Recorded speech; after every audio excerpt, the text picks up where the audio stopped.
syukur. Amin. Saya persilakan buat hambanya.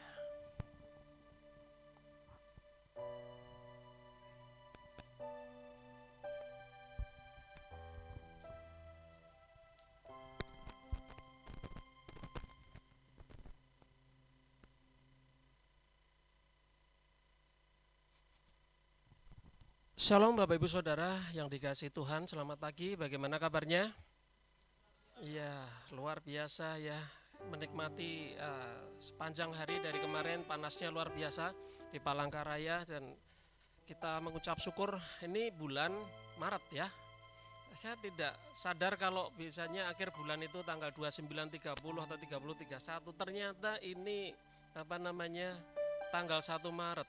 Sudah cap gomeh ya? Sudah belum cap gomeh ini?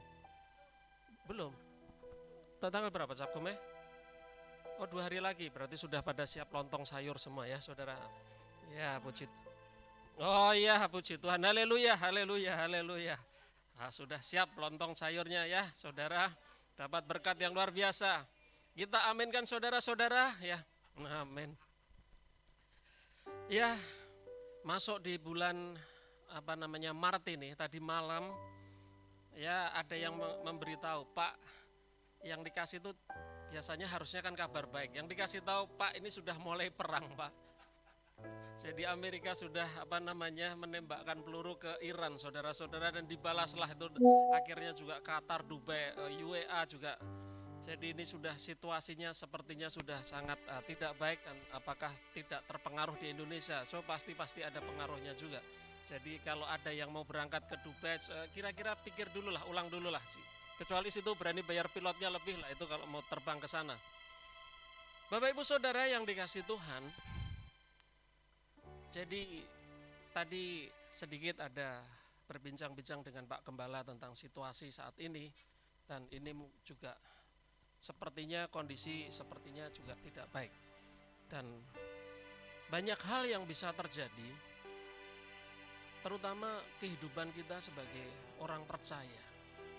Dan juga kemarin ketika dalam pelayanan ketemu dengan beberapa jemaat, saya dulu tuh berpikir begini, kalau di Banjarmasin itu kondisi pagar tinggi-tinggi harus super aman, super ketat.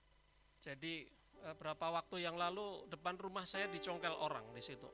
Tapi puji Tuhan tempat saya masih aman, bukan berarti saya mencobai Tuhan, tolong coba, enggak, tapi tetap saya pasang CCTV. Jadi kebetulan itu rumah kosong, jadi dicongkel tapi ternyata tidak berhasil. Saya pikir hanya Banjarmasin yang sepertinya tidak aman. Beliau dulu sebelum pindah ke mana itu Jalan Pramuka di daerah dekat saya RK Ilir ya, itu juga tidak aman juga sama. Tapi rupanya kejahatan itu juga terjadi sudah sekarang ini di Palangkaraya, saudara. Saya pikir dulu Palangkaraya aman, makanya saya kenapa orang taruh sepeda motor seenaknya aja, kunci masih di situ, jawabannya aman aja Pak, kami ini aman aja. Tapi sekarang saudara jangan mencobai ya, jangan mencobai. Kemarin ada yang berkisah warungnya ditinggal tidur sebentar dibobol orang, betul kan, di situ ada Alfamart juga dibobol orang di situ. Nah, jadi artinya apa? Kondisi seperti ini bisa menimpa siapapun. Kemarin yang katakan di Obos berapa itu? Yang ditinggal sebentar, tidur sebentar, dibobol, hilang, betul kan? Alfamart di mana itu? Jadi itu sudah kondisi sangat tidak baik. Kejahatan sudah begitu luar biasa. Jadi jangan lengah, jangan buat celah di situ. Ya. Oke. Saya ada cerita sedikit. Mungkin saudara pernah beberapa waktu yang lalu ada film, tapi ini berdasarkan satu kisah nyata. Ada sebuah kisah tentang seorang ahli penjinak bom. Orang ini sangat ahli, bahkan saya sudah disebut sangat terampil ya, trainer lah istilahnya, pelatih. Orang ini telah menjinakkan bom ini dalam sepanjang karirnya sudah mungkin ratusan atau ribuan. Ini berdasarkan satu kisah nyata, tapi diangkat dalam film. Tapi satu hari dia ini gugur dalam tugas karena hanya satu kesalahan kecil. Padahal ini orang ini ahli sekali. Ya, kelasnya sudah expert lah, ahli. Dia jadi pelatih. Tapi karena satu kesalahan kecil. Jadi Dalam bom itu kan ada, kalau saudara sering lihat film apa-apa itu kan ada berapa kabel yang dipotong warna hijau, biru, kuning atau apa. Nah rupanya dia meremehkan, salah potong.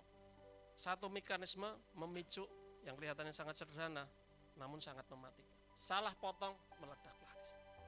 Dia tahu teknisnya, sebetulnya tahu SOP-nya, tapi karena kurang waspada, ada satu jebakan halus ini akhirnya bisa menewaskan. Ini sama, yang terjadi saat ini juga sama. Kita ini sebetulnya hari-hari ini, saudara dan saya ini seperti berjalan di dalam ladang ranjau. Harus hati-hati. Musuh kita ini iblis. Tidak selalu datang dengan kondisi, dengan apa ya istilahnya, dengan kalau saudara sering lihat karena itu satu personifikasi pakai tanduk, pakai apa, ya kan di situ kan? Enggak. Dengan wajah yang menyeramkan, tidak seperti itu. Kadang kalau ketemunya seperti wewe gombel, kuntilanak, itu kan sering kali kalau saudara nonton film apa itu, Conjuring kah atau apa itu kan sebenarnya seperti itu. Enggak seperti saudara. Bentuknya itu halus. Kalau saudara lihat dulu dia seperti apa? Sebelum jatuh apa? Hah? Bintang apa namanya? Bintang timur, segala semarak, betul kan? Berarti kan keren bener ini. Cuma Indonesia aja hantunya itu miskin bener, pakai baju yang ya kan di situ. Kalau di luar negeri kan saudara perhatiin, Dracula itu pakai jas atau pakai kain, hah? Keren, betul kan di situ. Di Indonesia aja kurang bahan, ya kan di situ. Nah itu karena masalah aja sih istilahnya itu sebetulnya. Ya harusnya pakai pocong, wah kok kurang kerjaan. Miskin, betul miskin. Ya pakai baju sobek-sobek di situ, betul kan di situ, ya kan? Kalau saudara lihat di luar negeri kan keren, kayak artis, betul kan di situ? Ya di situ. Ya Pak, karena mungkin hantunya Kristen jadi pakai jas, betul kan di situ kan? Ya. Bapak Ibu Saudara yang dikasihi Tuhan, ada satu pepatah Jawa itu begini. Saiki zamane zaman edan, yen ra edan ra keduman. Do you mean? Ngerti? Saiki zamane zaman edan, yen ora edan ora keduman. Tetapi luwih becik wong sing eling lan waspada. Sekarang zaman gila. Tetapi sak beja-bejane wong edan, jadi sak beruntung-beruntungnya wong edan, orang gila, lebih beruntung orang yang eling lan waspada. Eling lan waspada itu orang yang ingat dan waspada. Alkitab juga mengatakan berjaga-jaga, orang yang eling itu kan orang bangun nih. Sadar nih, orang yang sadar dan berjaga-jaga.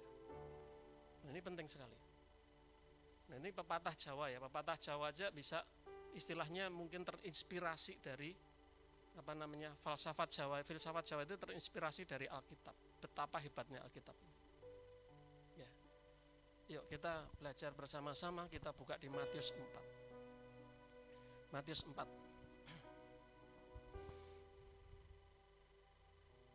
Matius 4 ayat 1 sampai 11. Matius 4 ayat 1 sampai 11. Ya, kita baca bergantian. Matius 4 ayat 1 sampai dengan ayat yang ke-11 itu judulnya perikopnya pencobaan di padang gurun. Ini juga ada ditulis di Injil Markus, juga ada di Lukas, sekilas di Markus sekilas di situ, di Lukas juga panjang di situ, dan ini akan menjadi satu gambaran. Kita akan belajar bersama-sama. Tuhan Yesus sebelum mengawali dalam pelayanannya, dia harus mengalami yang namanya pencobaan di padang gurun. Yuk kita baca bergantian. Saya yang ganjil, Bapak Ibu Saudara yang genap, nanti ayat 11 kita baca bersama-sama. Sudah sampai di sana semua? Amin. Ya, pencobaan di padang gurun. Maka Yesus dibawa oleh Roh ke padang gurun untuk dicobai iblis. 3, 2, 1.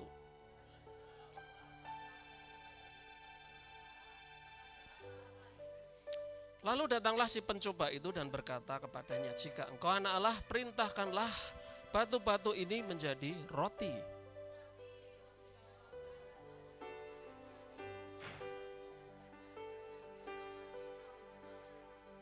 Kemudian iblis membawanya ke kota suci dan menempatkan dia di bubungan bait Allah.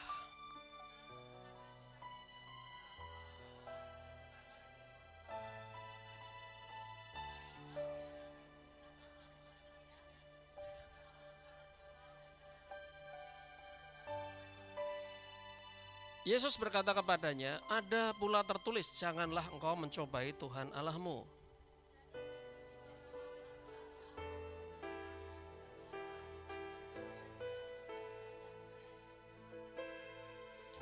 Dan berkata kepadanya, semua itu akan kuberikan kepadamu jika engkau sujud menyembah aku.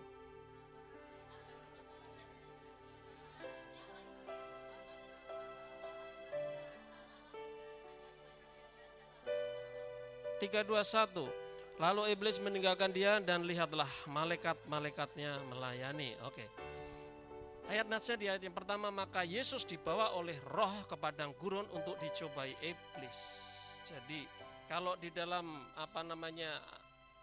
BIMK dikatakan kemudian Yesus dibimbing oleh roh Allah ke padang gurun untuk dicobai oleh iblis.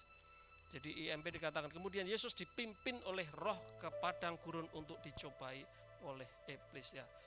Bapak Ibu Saudara yang dikasihi Tuhan. Coba nih, Saudara lihat perhatikan gambarnya baik-baik. Ini posisi Tuhan Yesus di mana nih? Duta Mall atau di mana nih? Hah? Kondisi gambarnya Tuhan Yesus bagaimana itu? Kondisinya Tuhan Yesus 40 hari 40 malam. Kondisinya padang gurun. Nah ini karena gambarnya image-nya dari luar ya, bentuknya setannya kan dari luar kayak gini. Kalau di Indonesia mungkin yang image-nya gambarnya kuntilanak atau genderuwo atau apa di situ ya. Tapi itu menggambarkan seperti itu ya. Jadi kondisi seperti itu kita juga kadang mengalami seperti itu, dibawa ke padang belantara, dalam terjemahan yang di padang belantara di situ, ke padang gurun yang tandus di situ. Ya. Seringkali saudara dalam kehidupan ini ada satu datang tawaran dari iblis yang sepertinya masuk akal. Tawaran yang bisa menjawab setiap kebutuhan mendesak kita. Satu tawaran yang menjanjikan kemuliaan instan. Di sini Tuhan menghadapi 3 challenge, 3 tantangan. Kalau engkau ubahlah batu menjadi roti, betul kan di situ kan? Terus kemuliaan segala sesuatu yang ada di dunia ini aku bisa berikan asal kamu sembah aku. Ya kan? Yang ketiga apa tadi? Kalau kau memang benar-benar anak Allah di situ ya dikatakan kamu jatuhlah di bumbungan Allah. Malaikatnya akan datang. Ini gambaran yang sebetulnya juga kita akan mengalami seperti itu, Saudara. Jadi ini sebetulnya kalau kita baca seperti ini, oh itu karena dia Tuhan. Jangan lupa Saudara. Tuhan Yesus bisa merasakan sakit. Kalau kita baca di sini, tadi dikatakan Tuhan lapar apa enggak? Lapar. Sama seperti kita enggak? Sama. Tuhan bisa merasakan lapar, bisa merasakan haus, bisa merasakan satu kesendirian, dibawa ke padang belantara di situ, dipimpin Roh Allah. Jadi enggak ada istilahnya iseng-iseng, enggak ada. Kalau kita baca Roh huruf besar itu Roh Kudus atau Roh Allah sendiri dibawa ke sana. Jadi ada satu tujuan. Dengan Tuhan itu enggak ada yang namanya satu kebetulan, enggak ada. Jadi ini kisahnya setelah Tuhan Yesus dibaptis dan menerima konfirmasi identitas sebagai anak Allah. Inilah anakku yang dikatakan yang kukasihi kepadanya kamu dan aku berkenan. Setelah itu apakah langsung nyaman? Enggak, Tuhan bawa dia, Roh Allah bawa dia ke padang gurun untuk dicobai. Ya. Roh yang memimpin, Roh Kudus, Roh Allah yang memimpin. Makanya dari awal saya katakan tidak ada yang kebetulan. Semua punya satu tujuan. Saudara dibawa ke sini, ke gereja ini, nggak ada yang iseng-iseng. Pasti ada tujuan. Memang kalau di sini sepertinya menyayat hati. Sepertinya tidak mudah. Kenapa Pak Gembala ini khotbahnya bukan masalah yang berkat aja, kira-kira berdoa dapat mobil kah, dapat jodoh kah, dapat apa yang mudah. Isinya khotbahnya yang membangun, isinya khotbahnya yang memikul salib. Banyak tawaran di sana itu yang enak didengar. Ya. Jadi artinya roh yang memimpin Tuhan Yesus ke sana, ini artinya ujian ini adalah bagian dari rencana Allah untuk menunjukkan bahwa Tuhan Yesus adalah Adam kedua, Adam pertama gagal. Haleluya. Tunggu dulu, mungkin ada yang mau lewat di sini, saudara. Ya, ini kita ngomong masalah Roh Allah, gangguannya memang luar biasa gereja di sini saudara. Ya. Tadi pintu nggak mau jeder ya, sudah oke lah, oke saya bisa terima. Yang kedua, ini nanti yang ketiga apalagi, saya tunggu sampai 3 kali pencobaan, saudara. Oke. Jadi ujian yang dialami Tuhan Yesus ini adalah bagian dari rencana Allah untuk apa? Untuk menunjukkan bahwa Tuhan Yesus adalah Adam yang kedua. Ada yang pertama berhasil atau gagal? Gagal. Ya, karena Hawa menyalahkan siapa? Adam. Adam menyalahkan siapa? Ular. Ular menyalahkan siapa? Nggak ada. Untung itu ya saudara di Taman Eden. Kalau itu kejadiannya di Kalimantan di sini, ularnya sudah saudara rica-rica itu pasti saudara. Ya kan, betul kan? Saya sering lihat itu, apa namanya, yang ular pendek itu apa namanya, kadut kah atau apa? Hepong ya. Ada ibu-ibu pulang dari haleluya, dapat lauk. Nah, itu ular. Jadi orang di sosmed ya. Jadi dia dapat enggak tahu jalan ke atas ke sana itu, dapat pulang dari dapat ular dikejarnya. Lauk sepanci, saudara. Nah, jadi pagi hari ini kita akan belajar bersama-sama. Ada 3 serangan iblis dan bagaimana Tuhan Yesus mengalahkannya agar kita pun juga memiliki satu cara yang sama untuk istilahnya itu memperoleh satu kemenangan. Jadi ini sebetulnya Bapak Ibu Saudara, termasuk saya, termasuk Bapak Gembala, itu sebetulnya Tuhan bawa di dalam satu pertarungan, dalam satu istilahnya itu dalam satu ring, dalam satu pertarungan secara kosmik itu di situ. Musuh kita nggak kelihatan, kalau jelas kelihatan enak aja. Ini nggak kelihatan. Bapak kalau jalan ke tempat yang nggak hutan-hutan tuh kenapa nggak takut Pak? Nah karena saya ada Tuhan. Yang menakutkan tuh kalau ketemu rampok kelihatan. Ya beliau tuh jalan kemana itu kemarin cerita. Saya masuk Pak, tembus dari Mintin sampai ke sana hutan-hutan. Tahu-tahu ada sepeda motor muncul di situ, lari dia. Mana itu jalan mana itu? Tembus Pangkoh Pintin jadi hutan-hutan. Entah bagaimana sepi, tahu-tahu ada sepeda motor ngikuti di belakang. Itu justru menakutkan. Hantu sekarang tuh kelihatannya malah enggak tahu di sosmed itu bagaimana lah merubah jadi hantu tuh malah jadi cantik-cantik itu enggak tahu juga saya itu. Enggak menakutkan itu. Jadi hari ini kita akan belajar bersama-sama bagaimana kita bisa mengalami satu kemenangan yang ketika menghadapi ada 1-3 area yang tuh iblis serang dalam kehidupan kita dan itu sangat mematikan sekali. Ya. Jadi yang pertama dikatakan kalau kita baca ayat 3 dan 4 tadi, jika engkau anak Allah, perintahkanlah supaya batu-batu ini menjadi roti. Yang diserang ini apa sih? Yang pertama, serangan terhadap kebutuhan fisik. Kata jika engkau anak Allah, jika engkau anak Allah, kata Yunannya dalam konteks ini bukan sekedar satu keraguan, enggak. Jadi ini artinya apa? Sebuah tantangan terhadap apa? Identitas. Kalau engkau anak Allah, ubahlah. Jika engkau anak Allah, ubahlah batu. Itu identitas. Ya. Jadi kalau kita baca tadi, Tuhan Yesus berpuasa berapa lama? 40 hari. 40 hari. Ada yang bisa puasa 40 hari? Ini Pak, bulan puasa. Situ makannya banyak. Betul kan? Tadi malam kita mau ngomong hamparan tatak atau apa itu, saking kalau sudah jadi wacana itu malah luput saudara, nggak beli. Cuma kita kemarin lewat sudah. Tapi ya itu banyak yang jalan. Jadi bahasanya kalau tadi penuh di jalan di Sudarso itu tenda-tenda toh. Wah banyak Pak orang beli. Oh itu grupnya Rojali. Loh apa Pak maksudnya? Rombongan jarang beli. Nah sudah itu Rojali. Nah nanti kalau saudara jalan gitu atau ke Duta Mall itu termasuk Rojali atau Roh Halus, saya nggak tahu juga itu saudara. Atau Rohana, rombongan hanya nampang di situ, hanya ngadem aja di situ. Jadi iblis itu menyerang titik terlemah Tuhan Yesus saat itu apa? Setelah lapar selama 40 hari. Jadi seringkali iblis juga menyerang perut kita, perut saudara dan saya. Itu artinya apa? Kebutuhan ekonomi. Saudara sudah sarapan pagi ini? Sudah sarapan semua? Kecuali kalau lapar tuh nggak konsentrasi saudara. Kalau lapar, perut lapar tuh nggak bisa konsentrasi. Apalagi kalau khotbah jam 12 ini sudah jam-jam berat saudara itu. Masalah perut kadang itu mendesak. Masalah perut tidak bisa ditawar. Nah, kalau sekarang bagaimana korelasi dengan zaman sekarang ini? Halalkan segala cara untuk dapat uang. Ya, Pak.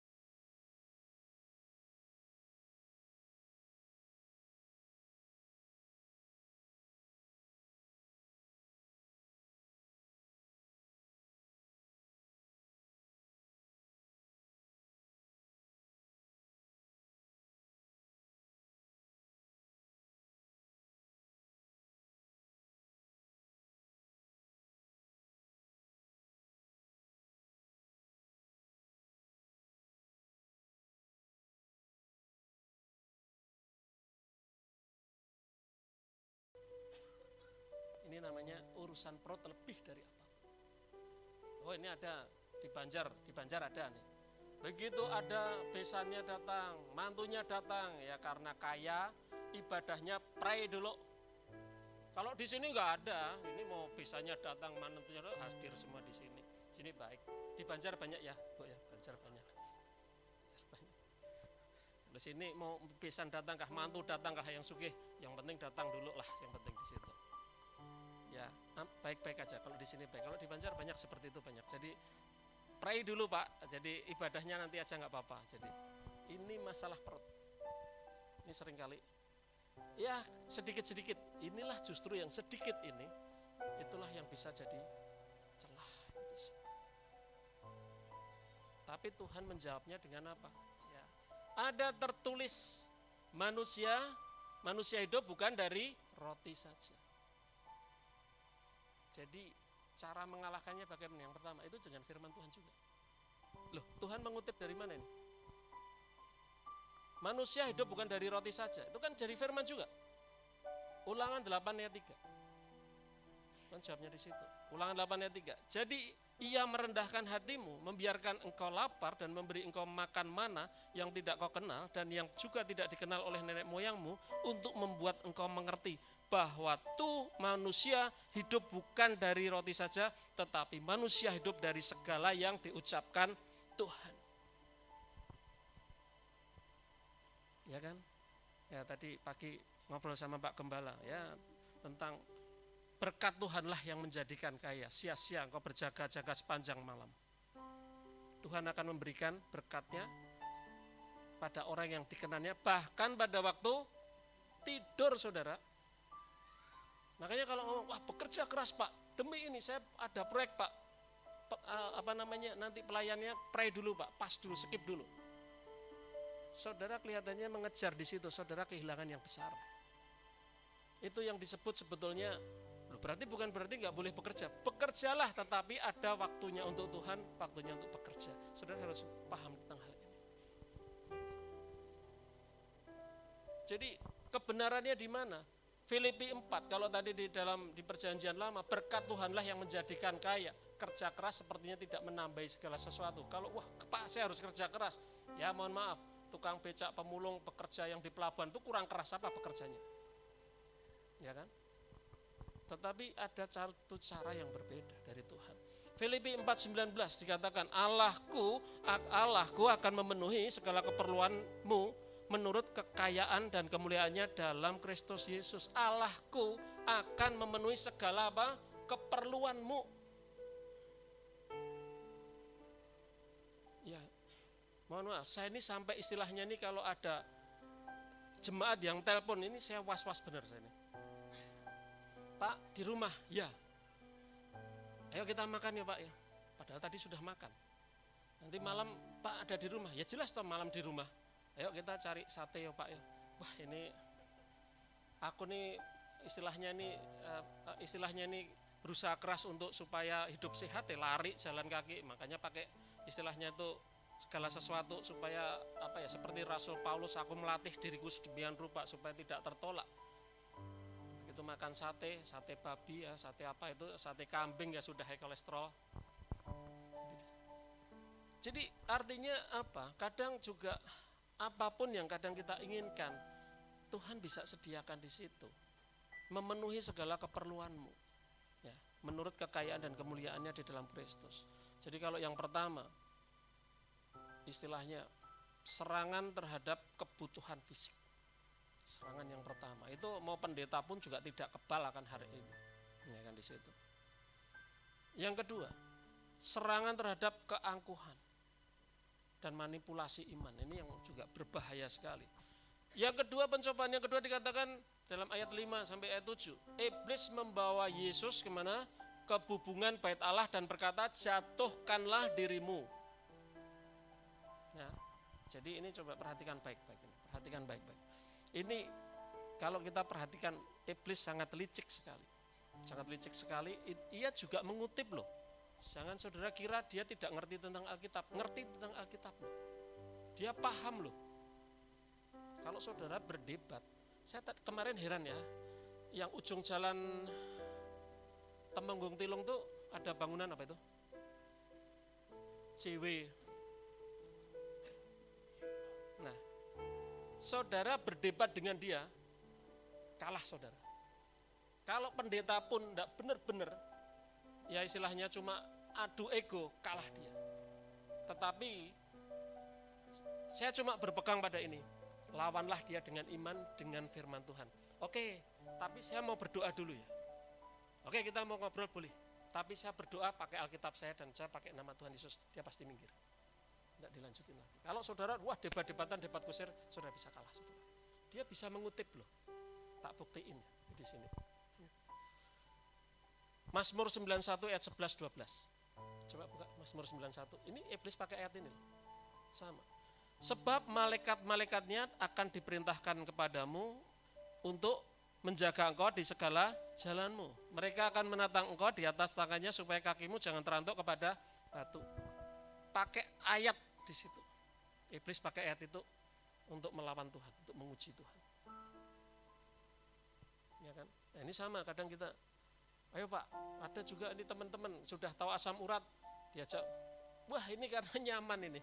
Jadi makan empeng ya sudah, kacang ya sudah selesai. Dalam nama Tuhan Yesus tidak asam urat, tidak kolesterol. Ya sudah ya pasti di situ. Apalagi habis makan sate kambing, makan durian, ya situ supaya nanti ketemu di Doris lah sudah. Ya. Enggak apa-apa, itu pakai doa dalam nama Tuhan Yesus. Ini tahir semua. Wah situ menguji Tuhan. Situ sakit jangan sebut nama Tuhan. Situ sendiri yang makannya ugal-ugalan kan gitu. Jadi ini sesuatu yang iblis ini sangat licik, kita harus lebih cerdik di situ, harus lebih paham. Jadi ini kalau dalam bahasanya, bahasa dalam istilahnya, kalau saudara istilahnya dulu pernah sekolah di STT atau ada namanya mata kuliah hermeneutika. Jadi ilmu tentang menafsirkan Alkitab. Tapi ini hermeneutika versi iblis. Jadi artinya apa? Mengutip ayat tanpa makna yang benar di sini. Hermeneutika. PTSKS atau berapa itu di situ ya dulu. Nah, iblis menggunakan kata sebab malaikat loh ya. Jadi dalam bahasa aslinya malaikat di situ. Menggunakan kata angelis. Angelis itu malaikat. Ini untuk menjebak Tuhan Yesus dalam kesombongan rohani. Malaikat-malaikatnya akan menatang engkau. Jadi ini kesombongan rohani, sensasionalisme di situ, kesombongan rohani. Kadang juga banyak hamba Tuhan, oh kita ke tempat kuburan sana, nah, Tuhan tidak suruh ke sana ngapain? Dulu pernah kita ini ya, waktu itu berapa tahun yang lalu, ada satu vision, kamu berdoa untuk kota ini, kota Banjarmasin waktu itu. Enggak tanya lebih lanjut, kita cuma semangat aja. Enggak pakai strategi, enggak pakai mapping, enggak tanya Tuhan. Wah, pokoknya modal semangat aja. Ayo kita berangkat keliling kota Banjarmasin. Wah, berapa mobil pada waktu itu. Besoknya tepar semua kita. Nah, tanya kenapa kak gini nih? Tuhan kan mengatakan kamu berdoa untuk kota, istilahnya, tapi kamu di dalam gereja enggak usah kamu keluar, keliling aja di situ. Jadi perintahnya enggak dibaca, istilahnya itu enggak jelas. Istilah kita yang enggak jelas, Tuhannya jelas. Saking semangatnya, oh kita berapa mobil keliling ke sana. Besoknya tepar semua. Ya Tuhan katakan, ya kamu salah, aku kan nyuruh kamu berdoa. Ya. di gereja di sini. Yang perang malaikat di sana. Kenapa? Kamu ambil bagian di situ. Ya salahmu sendiri. Sering ya Pak Riki kayak gitu, kalau nggak jelas sama Tuhan tuh. Kita yang nggak jelas, Tuhannya jelas, kita sendiri kadang gini, sok-sokan istilahnya. Ya. Jadi ini kalau sekarang bagaimana Pak? Godaan ini sangat relevan dengan fenomena jadi Kristen cuma cari mujizat aja. Cuma jadi Kristen cuma cari apa kalau melihat hal-hal spektakuler di situ. Loh Pak, kalau kita menderita itu juga mujizat. Saudara bisa memikul salib itu juga mujizat. Tapi sering kita yang dicarinya, saya pengen mujizat Pak, saya pengen melihat sendiri. Oke, kalau saudara pengen mujizat, saudara yang pengen mujizat siapa hari ini? Siapa yang pengen mujizat hari ini? Oke, saudara siap masuk UGD? Loh, katanya pengen mau mujizat. Loh lah iya, makanya kan di situ kan. Bukankah saudara saat ini masih bisa ibadah itu satu mujizat? Tapi kadang ya ini terjebak mujizat. Kristen ya gampang aja. Pasti mengikut Kristus itu pasti gampang. Saya rasa malah justru saya terlibat dalam pelayanan itu malah terjun bebas itu. Istilahnya. Terjun bebas betul tuh. Enggak punya apapun. Enggak punya apapun habis tuh. Jadi mengantar anak sekolah pakai sepeda. Jadi siang-siang Bapak olahraga ya. Iya betul Saudara, jam 12 siang olahraga Saudara. Kalau mau gampang ya katanya ikut Tuhan dapat berkat. Loh, berkat saudara dekat dengan Tuhan itu kan juga berkat itu sebetulnya. Ya, kita sering ya saudara, sering kali kita nggak sadar tuh memaksa Tuhan untuk menuruti apa kemauan kita. Kadang kita itu mendikte Tuhan. Nggak sadar kita itu mendikte Tuhan. Melalui doa yang memaksa Tuhan. Kalau Tuhan nggak tolong aku keluar. Hebat bener nih orang nih. Ya kan di situ. Tuhan aku mau tidur, tolong jaga. Memangnya Tuhan satpammu, saudara. Ya kan? You yang enak-enak tidur, Tuhan yang suruh jagalah. Ini aku makan Natalan ini, tolong Tuhan jaga, atur supaya hasil general check up-mu baik. Yang bertanggung jawab kan kita sendiri, bukan Tuhan. Kita harus bertanggung jawab atas hidup kita sendiri loh. Makanya kadang nggak sadar kita sering paksa Tuhan untuk menuruti kemauan kita, saudara. Ya, mendikte Tuhan. Seolah-olah Tuhan adalah pelayan kita. Tidak menempatkan Tuhan pada tempat yang semestinya, tempat yang tinggi. Harusnya kitalah yang ikuti Tuhan. Kitalah yang ikuti jadwalnya Tuhan. Kitalah yang ikuti kemauannya Tuhan seperti apa. Kalau kita ikuti, kita bawa segala sesuatu di hadapan Tuhan, Tuhan campur tangan di situ. Tapi seringkali ini harus loh Tuhan. Saya harus bayar utang hari ini. Memangnya Tuhan ATM saudara? Harus bayar. Memangnya Tuhan harus bertanggung jawab? Kita juga harus bertanggung jawab atas hidup kita sendiri.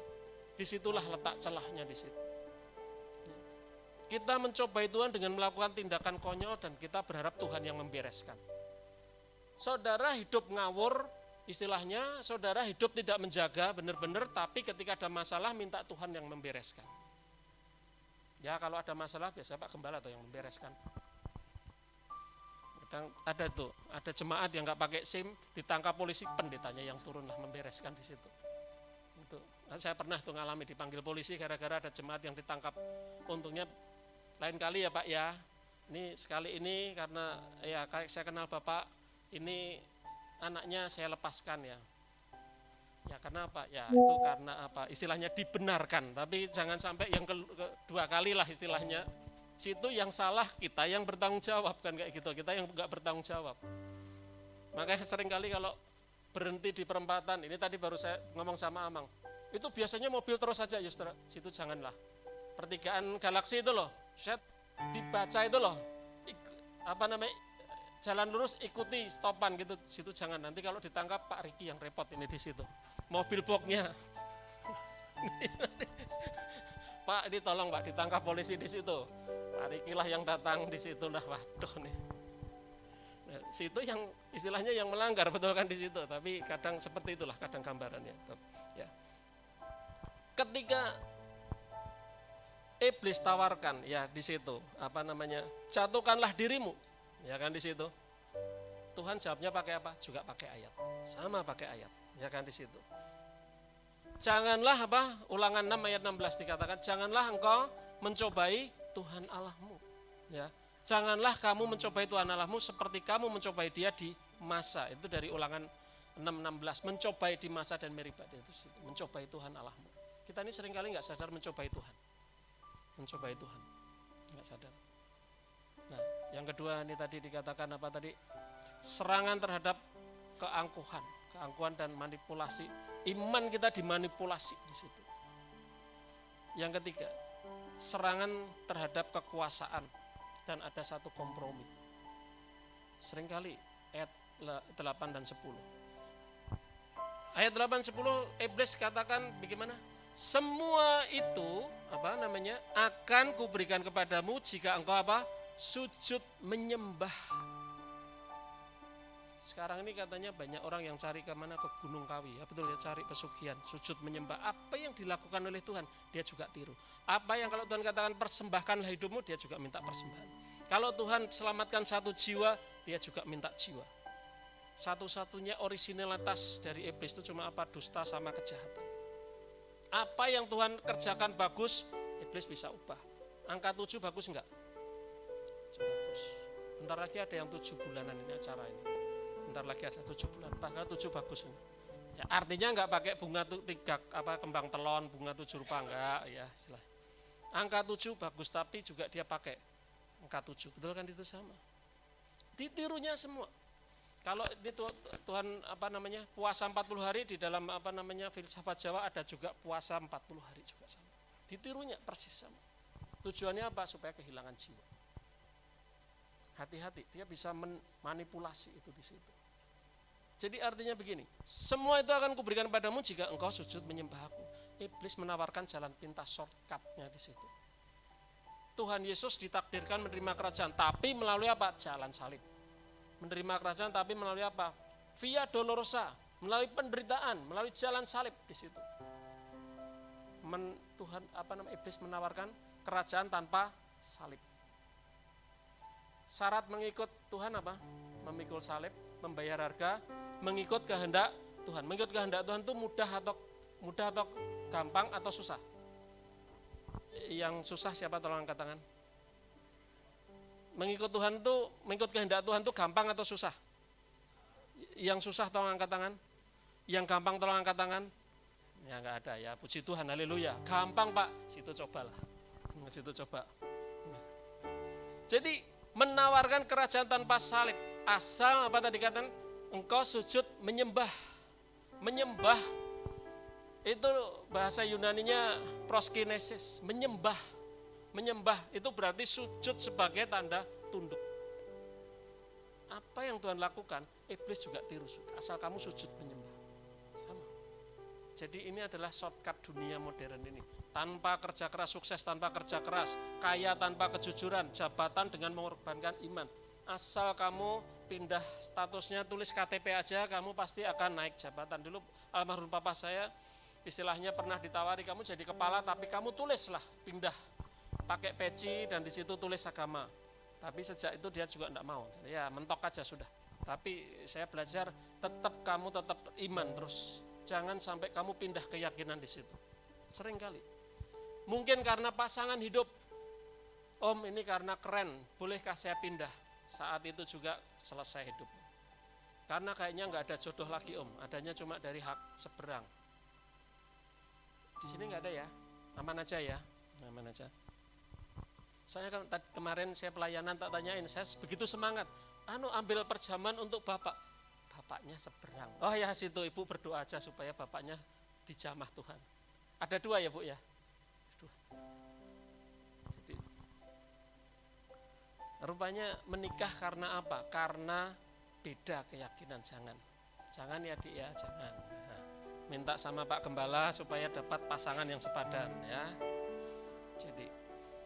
Jadi artinya begini, iblis kasih satu jalan pintas. Ini kemarin ada kasus yang pengen cepat kaya pakai apa itu? Bitcoin kah atau apa? Akhirnya apa saudara? Song semua kosong, betul kan? Flexing, pakai pesawat, apapun, betul kan di situ kan?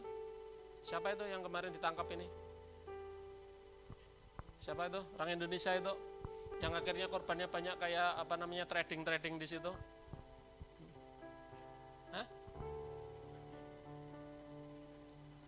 Nah, itu contohnya seperti itu. Kan pengen toh istilahnya, wah pengen kaya ini, pengen cepet kaya ini, duitmu habis saudara. Itu di situ ya.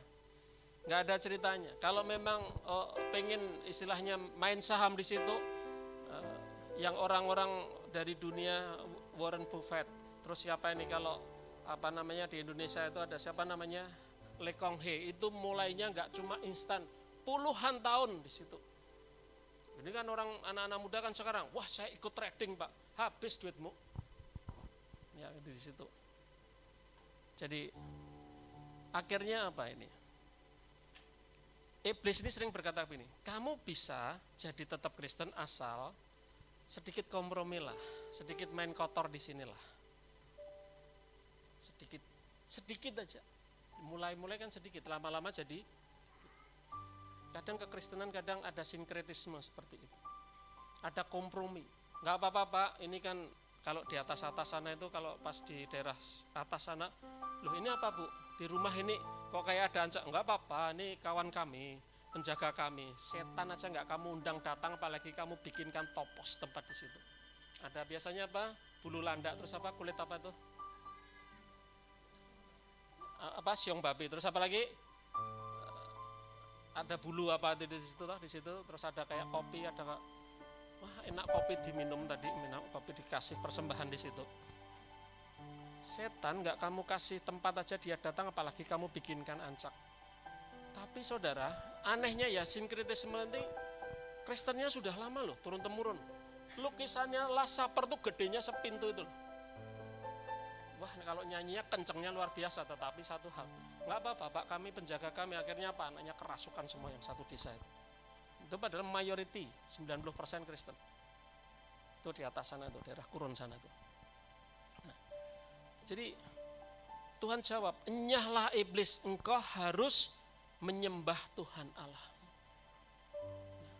Nah, jadi ada 3 kunci yang kita bisa pakai, ada 3 jurus lah bahasanya ini, 3 jurus.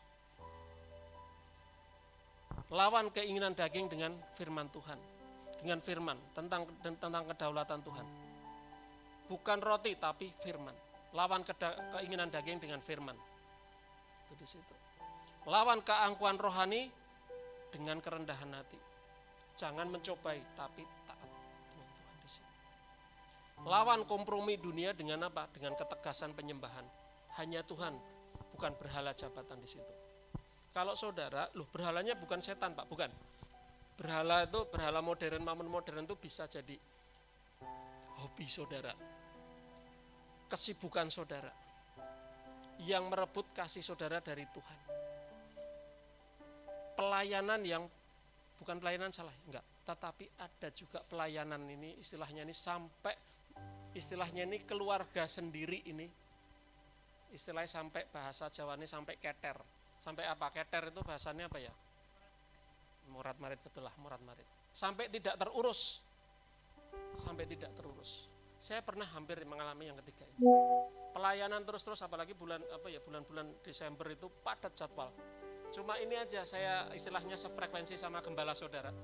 Bulan Desember ini, kok Bapak enggak pelayanan kemana-mana, hanya tertentu saja. Di rumah aja menikmati Tuhan. Menikmati dengan keluarga. Beberapa tahun yang lalu pelayanan begitu padat sampai keluar, sampai ke Jawa. Jadi kalau saya berangkatnya tanggal 25 atau 24 atau 23, pulangnya sudah tahun depan saudara, Desember.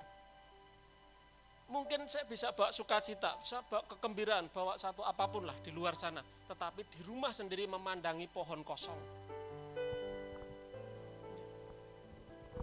Itu pernah hampir ketika ditanya, oh anak saya juga nanyain, Papa ini kemana ini? Oh Papa ada jadwal ke Jakarta, ke Jawa.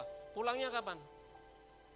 Saya tahu pulangnya mesti tahun depan. Desember akhir pulangnya mesti tahun depan. Dari situlah saya tersadar. Iya betul juga ya. Aku ini menikah dengan keluarga. Ya istilahnya. Keluarga di situ ada gambaran kasih Tuhan di situ. Kalau keluarga sendiri tidak terlayani dengan baik, bagaimana you bisa melayani Tuhan? Itu nggak sadar jadi berhala, Saya sampai juga nanyain, ya kalau kita keluar ya paham aja lah, hamba Tuhan ini ya Pak Riki ya, amplopnya kurang ya Pak, Tadi katakan apa? Ambil amplopnya. Apa bagaimana tadi? Nah, isinya tiket pesawatnya kurang ya Pak? Hotelnya kurang? Bukan itu. Tetapi saya ada pelayanan lain. Bingung yang pelayanan di mana Pak? Pasti ujung-ujungnya sama apa? Ya ada satu nilai nominal yang istilahnya di double porsi. Bahasanya seperti itu. Enggak. Saya mau melayani keluarga. Saya mau merayakan Natal dengan keluarga, dengan orang-orang terdekat. Pelayanan ada terus. Enggak sadar itu jadi berhala. Tetapi keluarga belum tentu ada terus. Nah, ini enggak sadar itu iblis membelokkan di situ. Ya. Bukan berarti enggak boleh merayakan. Lah kalau kecuali situ berangkat sama satu keluarga melayani di mana ya. Siapa tahu Natal nanti ke Israel bersama-sama merayakan Natal, itu bagus juga. Kalau saat ini jangan dulu lah berangkatlah sudah. Itu pelurunya baru bertebakan, jangan dulu lah berangkat. Ya kalau ada rencana yang bulan ini atau bulan berikutnya skip dulu lah. Skip dulu aja ya. Jadi lawan kompromi dunia dengan apa? Ketegasan. Ya. Hanya Tuhan, bukan berhala jabatan, bukan berhala yang lain. Mungkin kesibukan, mungkin juga hobi atau apapun itu bisa mencabut kasih saudara kepada Tuhan, makin menjauhkan lagi. Jadi yang terakhir, ada satu cerita. Ada seorang pemahat, ada pemahat patung yang bagus lah, yang luar biasa, pematung hebat. Ketika suatu saat ditanya, bagaimana saudara bisa membentuk patung malaikat ini begitu indah dari sebongkah batu yang sangat besar. Pematung itu menjawab, malaikat itu sudah ada di dalam batu itu sejak awal. Malaikat itu sudah ada di dalam batu. Jadi pematung itu membuat patung malaikat bagus sekali. Malaikat itu sudah ada di dalam batu itu sejak awal. Tugas saya hanya membuang setiap bagian yang bukan malaikat. Jadi artinya apa? Yang bukan malaikat, sesuatu itu sudah ada di dalam diri kita. Tugas pematung itu hanya membersihkan segala sesuatunya yang malaikat itu ada di sini. Jadi demikian juga dengan pencobaan, saudara. Pencobaan bukan untuk menghancurkan kita, melainkan untuk membuang ego, membuang kesombongan, membuang ketidakpercayaan kita, agar apa? Karakter Kristus itu muncul di dalam hidup kita. Makanya dikatakan malaikat di dalam hidup kita itu sudah ada, tinggal Tuhan kikis di situ. Ego, kesombongan, ketidakpercayaan itu dikikis itu di situ. Ada tokoh Kristen tahun 1500-an, Martin Luther, pernah berkata begini, iblis itu adalah anjing Allah, God's lapdog, bahasanya di situ. Dia tidak bisa menggigit lebih jauh dari yang diizinkan rantai Allah. Dan setiap gigitannya justru membuat orang percaya semakin mendekat kepada Tuhan. Jadi dia tidak bisa melebihi kalau saudara tidak mengizinkan di situ. Tanpa seizin Allah tidak bisa. Tetapi kalau saudara buka celah, dia bisa masuk di situ. Ya kalau sepeda motor ini saya sering ngomong sama anak-anak di kantor, kamu beli gembok ya, istrinya 20.000, 25.000, cakramu itu kamu gembok di situ. Enggak apa-apa, Pak, aman aja ya sudah, nanti kalau hilang kamu nangis Bombay, bener dah. Kan itu cari celah toh. Di situ. Gembok cuma 25 ya, 25.000 gembok gede itu di cakram itu kan orang misalkan kan enggak bisa juga. Aman aja Pak, di sini banyak. Nah, ya banyak maling di situ, istilahnya di situ kan. Di situ. Aduh, mereka ini ya sudahlah, terserah, aku sudah kasih tahu yang baik ya. Ya ada CCTV Pak. Sekarang CCTV-nya loh ikut diambil juga. CCTV-nya. Kemarin ada si Deden apa ya, cerita itu di daerah jalan apa itu? Yusdarso berapa itu? 8 ke 9 itu. Pak, saya ini beli sandal Indomaret apa ya, 30.000, itu pun diimbat juga loh. Sandal itu berarti memang perlu dia ya istilahnya. Ya mungkin saya bercandain. Ya sepertinya mereka ini mengimani doktrinnya apa namanya, buanglah yang buruk, ambillah yang baik. Ya mungkin benar aja juga sudah ya. Nah, itu di situ. Jadi saudara, kita semua jangan hadapi iblis dengan kekuatan otak atau istilahnya otot kita, dengan kecerdasan otak kita, tapi hadapilah dengan bahasa Yunaninya gegreptai, ada tertulis apa? Firman Tuhan, hadapi dengan itu. Jangan menggunakan logika, hadapi dengan firman Tuhan. Saudara menghadapi Makanya tadi sejak awal saya katakan, kalau saudara ya menghadapi dari apa itu, JW itu ya, apa itu judulnya JW itu apa itu? Apa kerajaan apa tuh namanya ujung? Rame loh saudara, mobilnya banyak loh datang di situ sore kemarin tuh. Saudara hadapi dengan kecerdasan kita ini, kalah saudara. Hadapi dengan firman Tuhan. Ya. Jadi artinya begini, dalam artinya gekreptai itu artinya begini. Ini dalam tata bahasa Yunani ya, adalah bentuk satu apa? Perfect tense. Perfect tense itu sudah tertulis di masa lalu dan tetap berlaku secara permanen hingga sekarang. Betul kan itu? Nah, itu ada yang buka tuh. Benar tuh. Jadi artinya ada tertulis.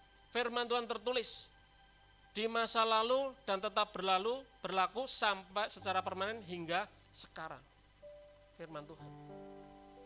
Yang pertama, isilah pikiran kita dengan firman setiap hari. Kita tidak bisa gunakan pedang roh jika saudara dan kita semua tidak pernah pegang. Tidak pernah pegang, tidak pernah berlatih, bagaimana saudara perang? Jangan di situ. Baca Alkitab jarang. Bagaimana? Tetapi kalau kita sering baca Alkitab, merenungkan firman Tuhan, suatu saat itu jadi rema. Rema itu akan muncul suatu saat, itu menjadi kayak pop up di situ. Ketika menghadapi apapun, itu akan menjadi muncul di situ. Kalau kita nggak baca aja enggak, tapi mungkin saudara lebih hafal nonton drama Korea mungkin. Kemarin yang konser siapa namanya itu, yang konser itu kemarin beli tiketnya war tiket itu siapa namanya itu? Nah, yang sering. Nah, nonton konser kemarin ada dipila-pilain ke Jakarta. Jadi yang pertama, isilah pikiran kita dengan firman setiap hari. Kita tidak bisa menggunakan pedang roh jika kita tidak pernah pegang. Ya. Yang kedua, waspadai saat padang gurun kita. Apa itu padang gurun? Saat lelah, saat lapar, saat merasa sendirian, disitulah iblis paling sering beraksi. Ketika saudara lelah, saudara lapar, saudara merasa sendirian, itu gampang masuk di situ. Lelah itu apa? Lelah terhadap pasangan, lelah terhadap anak, lelah terhadap mertua, lelah terhadap pelayanan, di situ masuk. Lapar apa? Saudara kelaparan, istilahnya enggak terpuaskan secara rohani. Saudara akan cari pemuas. Bahaya. Atau merasa sendirian, merasa ditinggalkan di situ, itu juga bahaya. Dia akan cari istilahnya kompromi, akan cari teman yang bukan dari satu komunitas yang sama. Ini bahaya. Jadi Bapak Ibu Saudara, ini yang bisa kita pelajari.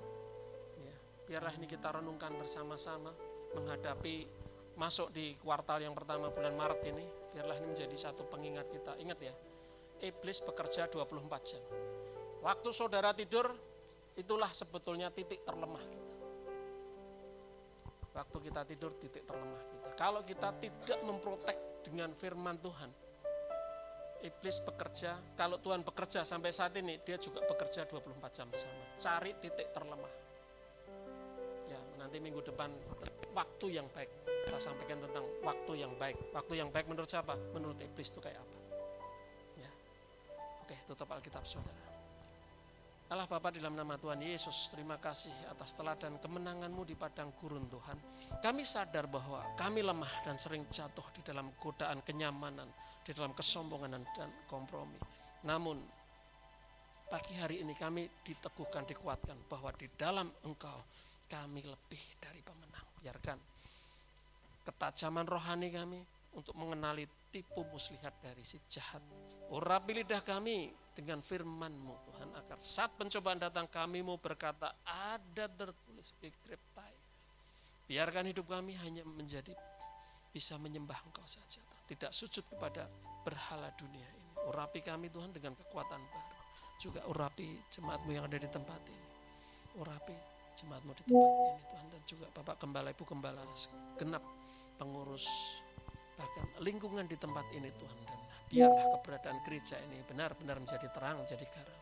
Dimanapun mereka melakukan satu aktivitas, benar-benar membuat satu dampak yang baik dan bagus, bahkan yang impact yang luar biasa bagi Kalimantan, terutama bagi Palangkaraya ini. Terima kasih Bapak, hamba selesai berbicara, tetapi biarlah firman Tuhan senantiasa berkarya dalam setiap kehidupan kami. Terima kasih Tuhan Yesus, terima kasih Roh Kudus, dan terima kasih Allah Bapa. Haleluya. Amin.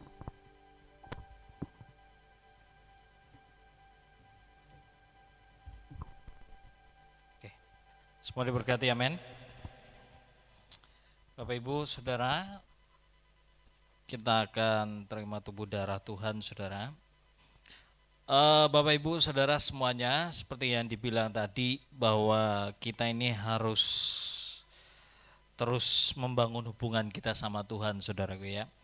Saudara, kalau saudara pahami dan mengerti dari firman Tuhan yang disampaikan oleh Pak Pendeta Anto tadi, saudaraku ya, saudara akan menemukan bahwa dalam hidup kita ini, saudaraku ya, kita akan pasti menghadapi ujian, karena ujian itu untuk naik tingkat. Kita nggak akan pernah bisa naik tingkat tanpa sebuah ujian. Jadi apapun yang diizinkan dalam hidup kita, itu semuanya untuk membuat kita naik ke level yang lebih tinggi lagi, saudaraku ya. Tapi banyak dari kita seringkali ketika ujian datang, kita kalah sendiri, saudaraku ya. Ya kalau kita kalah, kita nggak akan pernah bisa naik. Ya. Jadi saya berdoa agar setiap kita ini naik ke tingkat yang lebih tinggi lagi dari setiap permasalahan dalam hidup kita. Amin.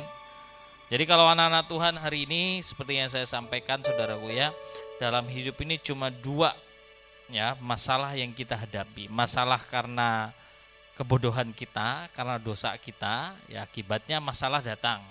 Tapi ada masalah yang diizinkan oleh Tuhan untuk menguji kita untuk naik. Nah, kalau ujian itu ya berarti saudara harus menang di sana. Amen. Ya, saudara, saya berharap firman Tuhan tadi, saudaraku ya, boleh membuat kita semuanya semakin serius lagi sama Tuhan untuk mencari setiap kebenaran Tuhan dalam hidup kita. Saudara udah tahu lah, saudaraku ya, seperti disampaikan tadi bahwa Amerika, Israel sudah sepakat untuk menyerang Iran, saudara. Tanggal 28 kemarin udah perang, saudaraku ya. Saudara harus pahami hari-hari ini itu tantangannya sangat enggak mudah. Spirit yang sedang bekerja hari ini, saudara harus paham di kitab Wahyu itu ada 4 kuda. Kuda apa, saudara ya? Kuda hitam, kuda putih, apalagi kuda kuning hijau, saudaraku ya. Kuda orange lah, kuning hijau gabungannya, saudaraku ya. Terus kuda apa? Kuda merah. Ya. Kuda hitam itu bicara resesi, kelaparan, kemiskinan, saudaraku ya. Kuda putih itu bicara kuda penyesatan, saudaraku ya. Penyesatan sudah ada enggak di hari-hari ini? Banyak, seperti yang disampaikan tadi di Muara Tilung, itu salah satu ya. Terus apa lagi? Kuda hijau kuning, itu bicara tentang roh maut, betul? Apakah roh maut sudah kerja? Zaman Covid berapa banyak orang mati, betul? Terus yang terakhir kuda merah. Kuda merah apa? Perang. Nah, nggak ada kebetulan tahun ini apa katanya? Kuda api, kuda merah. Ya. Artinya apa, Bapak Ibu? Sekarang ini ya saudara bisa lihatlah, perang terjadi Afghanistan, Pakistan perang juga, saudaraku ya. Dan banyaklah, kalau saudara tahu, kalau kita di sini Laut Cina Selatan sampai hari ini memanas, saudara, kalau saudara pahami. Oke. Nah, banyak hal yang terjadi, saudaraku ya, dan saudara harus menyiapkan diri saudara. Kenapa, saudaraku ya, Israel itu nyerang, saudara? Buat mereka akan merayakan Purim tanggal 2 Maret sampai tanggal 3, saudaraku ya, Maret. Ya, dari sundown sampai nanti sundown hari selanjutnya. Purim itu apa, saudaraku ya? Purim itu bicara tentang, kalau dalam bahasa Persia itu undian. Persia itu di mana, saudaraku ya, hari ini? Iran. Di mana di sana Esther ya menghadapi undian dalam hidupnya antara apa? Hidup dan mati. Dia mengambil sebuah keputusan untuk menghadap raja. Dalam hukum Media Persia menghadap raja itu kalau nggak dipanggil antara hidup dan mati. Yang bisa nyelamatin itu cuma tongkat raja. Ya, kalau tongkat raja nggak diulurkan berarti dia harus mati.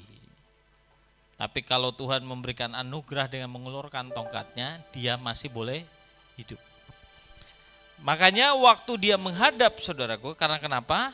Dia menghadap karena bangsa Israel, bangsanya sendiri, bangsa Yahudi akan dibinasakan, betul? Sehingga apa? Mereka dia suruh semua orang Mordekai, orang Israel untuk merendahkan diri di hadapan Tuhan. Karena dia tahu antara hidup dan mati. Ya. Dan karena kerinduannya, karena dia betul-betul mau berdiri buat bangsanya, Tuhan berikan anugerah perkenanan buat hidupnya. Saudara tahu kan, hari ini Iran itu ngancam Israel, ngancam Amerika dan lain sebagainya ya, dengan nuklir, dengan apapun, saudaraku ya. Makanya mereka melakukan itu menjelang Purim. Hari ini informasinya pimpinan tertinggi Iran, saudaraku ya, meninggal bersama dengan keluarganya dan para jenderalnya, saudaraku ya. Ya buat mereka itu, saudaraku. Tapi hari ini saya mau bilang buat setiap kita juga harus ngalamin yang namanya Purim. Kita berdiri buat kota kita berdiri buat orang-orang yang kita kasih, kita berdiri untuk banyak hal, saudaraku ya, di hadapan Tuhan. Nah, bagaimana saudaraku ya agar tongkat perkenanan itu Tuhan itu turun dalam hidup kita? Tergantung hati kita sampai sejauh mana cari Tuhan. Kalau kita nggak sungguh-sungguh cari Tuhan, kita nggak betul-betul sungguh-sungguh meletakkan, maka yang buruk akan terjadi. Bukankah saya sudah sampaikan mungkin di doa kita kemarin, saudaraku ya, 24 jam. Saya bilang apa? Setan tuh gak pernah suka sama kita. Apa yang dia rencanakan? Dia akan curi, dia akan bunuh, dia akan binasakan kita. Kalau dia gak bisa sentuh saudara, dia akan sentuh orang-orang di sekelilingmu. Nanti ya. Karena dia gak pernah suka, saudara. Makanya saudaraku ya, kalau saudara tuh gak betul-betul berdiri, maka Haman-Haman itu akan datang dan menghabisi saudara. Harus ada orang seperti Esther yang datang menghadap kepada Tuhan, yang selalu minta anugerah Tuhan. Yang harus terus berdoa di hadapan Tuhan. Sampai Tuhan bilang, oke nak, aku jaga keluargamu. Aku jaga sesi rumahmu. Aku jaga kotamu, aku jaga bangsamu. Tapi harus ada orang yang berdiri. Nah, pertanyaannya hari ini, apakah sudahkah engkau seperti Esther hari ini? Sehingga apa yang setan rencanakan dalam hidupmu dibalikkan keadaannya. Sudahkah engkau berdiri dengan sungguh-sungguh? Ya. Jangan sampai kita ini harusnya mendapat berkat banyak, tapi bukannya mendapat berkat, tapi malah kehilangan banyak uang untuk hal yang sia-sia. Ya, saya mengingatkan saudara agar kita ini tahu artinya. Kalau setan itu saudaraku ya kurang ajar lah saudaraku ya. Kemarin kami mau mendoakan orang ini ya, sama bilang sama, jangan pernah bersekutu sama setan, jangan pernah berteman sama setan karena kurang ajar. Ya. Kami ini mau doain orang saudaraku ya sebenarnya karena masih ada ikatan, para pendoa kita ini ngelihat roh nenek moyang ngikat dan lain sebagainya saudaraku ya. Kami mulai doa mati lampu saudaraku ya. Makin histeris lah para pendoa kita saudara ya. Ya, kita doain, pokoknya kita batalin perjanjiannya karena orangnya sudah nggak berdaya saudaraku ya. Sudah kayak tulang kering aja lah, ya. Ya karena ada ikatan dengan nenek moyang, kita doain dan lain sebagainya. Anehnya, saudara gue, selesai kami doain, kami mau pulang, lampunya hidup loh saudara gue. Dan anehnya kami tanya, kenapa mati lampu? Iya mati lampu katanya. Saya lihat sekeliling hidup semua. Ya saya bilang ya pokoknya kita kerjakan bagian kita lah. Mau setan mau seperti apapun nggak usah takut. Ya intinya setan tuh gak pernah suka saudara apa yang kita kerjakan. Saya aja. Apalagi saudara doa menghalangi semua pekerjaannya. Kenapa setan menguji Yesus? Karena dia tahu Yesus akan buat perkara yang sangat ajaib dan luar biasa dalam. Sehingga dia kasih penawaran. Makanya saudara ya, kalau saudara itu punya potensi untuk menghalangi pekerjaan Tuhan, percayalah saudara akan didatangi oleh setan. Untuk apa? Menawari saudara untuk tidak mengerjakan apa yang Tuhan mau. Ya, mau doa nih ya, gak usah doa. Mau diajak orang makan. Terus nanti aja doanya ya. Ya. Pokoknya dikasihlah tawaran agar saudara tidak datang sungguh-sungguh sama Tuhan. Bukan begitu ya. Halo anak-anak muda. Kan gitu kan? Saudara mau dengerin firman Tuhan baik-baik, datang penawarannya apa? Gak apa-apa main handphone aja. Tuh ada WA, mau lagi sepi kayak gini, main game lah, main game yang kecil-kecil. Ya enggak? Loh setan tuh kayak gitu kan. Biar saudara enggak, halo, enggak dengerin firmannya kan. Dia alihkan saudara dengan apapun yang dia punya. Yesus aja ditawarin seluruh dunia kok. Apalagi saudara ya. Tawarin semuanya yang menurut saudara enak. Ya. Saudara karena tujuannya apa? Biar saudara gak terima semua yang terbaik dari Tuhan.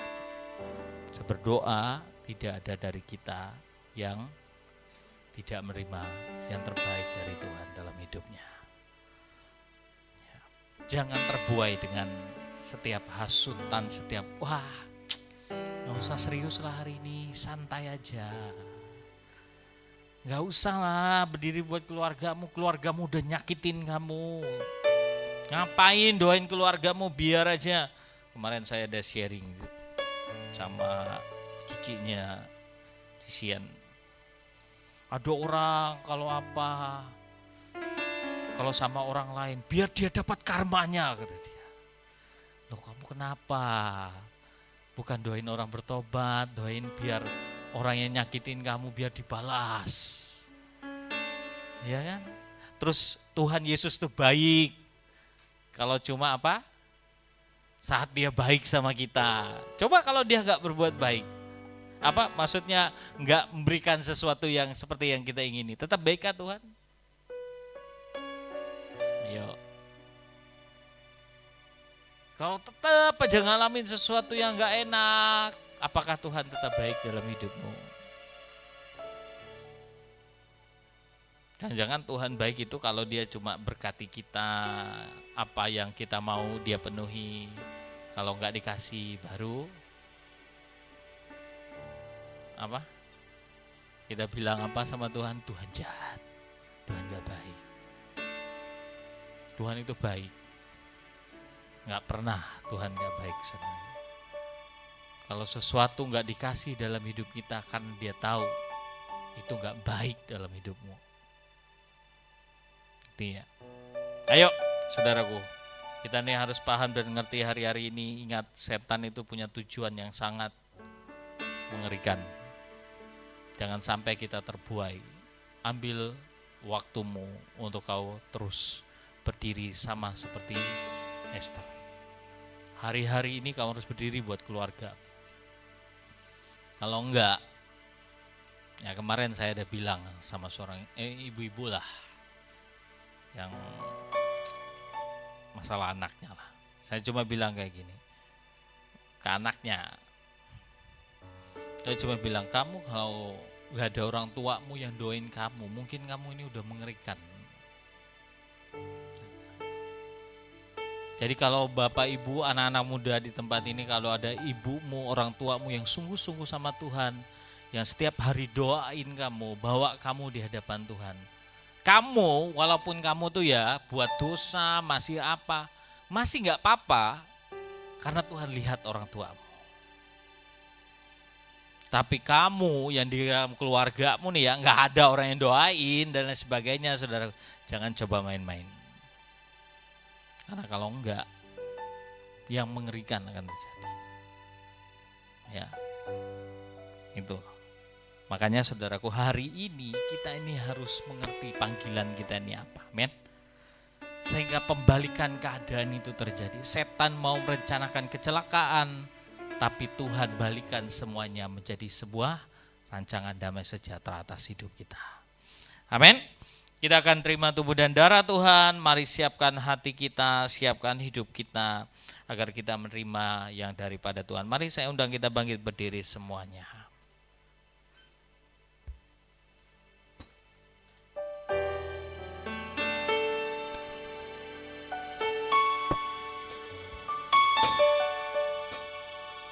Mari bisa bantu saya bagikan